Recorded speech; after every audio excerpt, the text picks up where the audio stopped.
ঐতিহাসিক বাংলা জয় বিজেপির। বাংলার পরবর্তী মুখ্যমন্ত্রীকে বিজেপির মুখ্যমন্ত্রী হওয়ার দৌড়ে কারাই বা রয়েছে তা নিয়ে ইতিমধ্যেই জল্পনা শুরু হয়েছে। একক সংখ্যাগরিষ্ঠতাতে জয়লাভ করেছে বিজেপি, রাজ্যে ফুটেছে পদ্ম ফুল। বাংলার পরবর্তী মুখ্যমন্ত্রী কে হবেন তা নিয়ে ইতিমধ্যেই জল্পনা শুরু হয়েছে। বিজেপির মুখ্যমন্ত্রী হওয়ার দৌড়ে একাধিক নাম রয়েছে, তবে মুখ্যমন্ত্রী কে হতে চলেছেন তা নিয়ে ইতিমধ্যেই জল্পনা শুরু হয়েছে।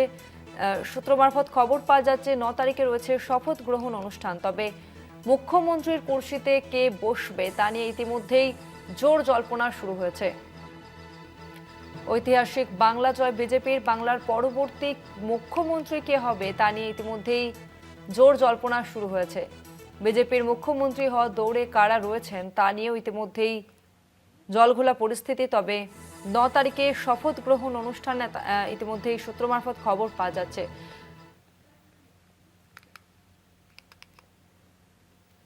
কথা বলবো, আমাদের সঙ্গে ফোন লাইনে রয়েছেন বিশেষ প্রতিনিধি অঞ্জন রায়। অঞ্জনদা, মুখ্যমন্ত্রীর কুর্সিতে কে বসবেন তা নিয়ে কিন্তু ইতিমধ্যেই জলঘোলা শুরু হয়েছে বা জল্পনা রয়েছে, কে বসতে পারেন কি জানা যাচ্ছে? দেখো, এখনো পর্যন্ত যা খবর তাতে রাজ্যের বিরোধী দলনেতা শুভেন্দু অধিকারী এগিয়ে রয়েছেন। তিনি 2021 সালে মুখ্যমন্ত্রীকে হারিয়েছিলেন, আবার 2026 সালেও তিনি মুখ্যমন্ত্রীকে হারাবেন এবং কেন্দ্রীয় নেতৃত্ব তাকে যে এবার দুই জায়গায় প্রার্থী করেছিল, দুটো জায়গা থেকেই তিনি জয়ী হয়েছিলেন।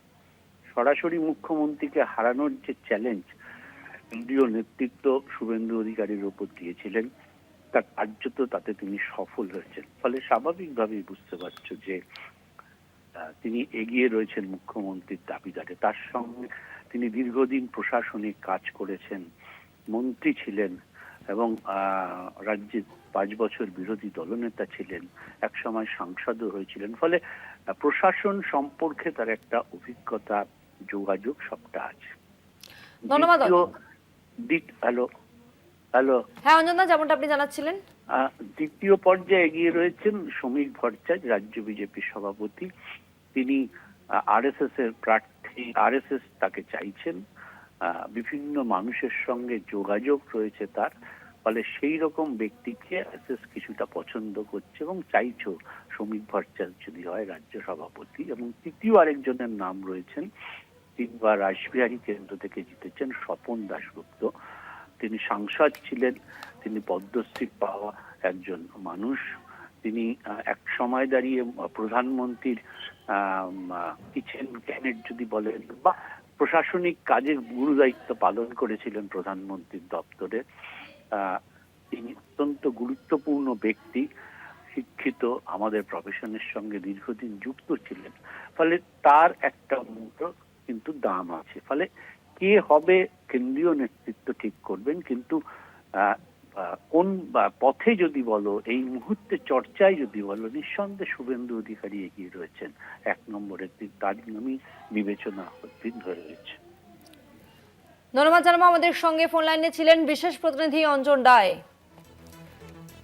বাংলার পরবর্তী মুখ্যমন্ত্রী কে হতে চলেছেন তা নিয়ে ইতিমধ্যেই জল্পনা শুরু হয়েছে। 9 তারিখে রয়েছে শপথ গ্রহণ অনুষ্ঠান, এমনটাই খবর পাওয়া যাচ্ছে সূত্র মারফত। তবে মুখ্যমন্ত্রীর দৌড়ে কিন্তু একাধিক নাম রয়েছে। শুভেন্দু অধিকারী, তিনি 2টি কেন্দ্র থেকে জয়লাভ করেছেন। অন্যদিকে শ্রমিক ভট্টাচার্যের নামও কিন্তু উঠে আসছে, স্বপন দাশগুপ্তের নাম উঠে আসছে। তবে বাংলার পরবর্তী মুখ্যমন্ত্রী কে হতে চলেছেন তা কিন্তু জানা যাবে 9 তারিখ।